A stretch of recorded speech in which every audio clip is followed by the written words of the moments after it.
I thank you, sir. We continue with the European Center for Law and Justice. Thank you, Mr. President. The ACLJ would like to direct this Council's attention to the plight of Pastor Andrew Brunson, an innocent United States citizen who has been unjustly detained in Turkey for nearly 2 years. Pastor Andrew peacefully lived out his religious belief in service to the people of Turkey for over 2 decades before being arrested and imprisoned on the grounds of ridiculous and baseless charges. Pastor Brunson's ongoing trial in Turkey began on April 16, 2018. It is evident that this is a sham trial, and as indicated by President Erdogan's multiple demands to swap Pastor Brunson for Fethullah Gulen, Pastor Brunson is undoubtedly a political prisoner being held as a bargaining chip for Turkey.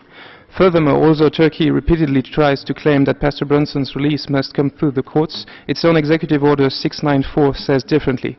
It states that upon the request of the Foreign Minister, with a recommendation of the Justice Minister and approval of the President, a prisoner may be returned to his home country.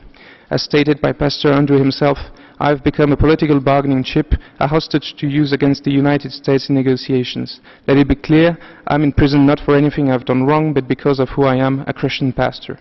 By detaining and imprisoning Pastor Brunson because of his religious expression, peaceful association and assembly of religious believers, Turkey is violating not only its obligations under the UN Charter, but its own constitution, as well as Pastor Brunson's fundamental rights: freedom of religion and belief, freedom of expression, freedoms of peaceful assembly and association.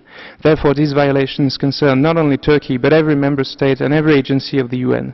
Turkey has violated all of these protections by arresting and detaining an innocent pastor in prison nearly 2 years based on the hearsay testimony of secret witnesses. The ACLJ and nearly 600,000 people worldwide who have signed a petition in support of Pastor Andrew's release respectfully request this Council to remind Turkey of its authority under Executive Order 694, as well as its continuing obligations under the law, and to further make any and all efforts to secure Pastor Andrew's release and safe return to the United States. Thank you.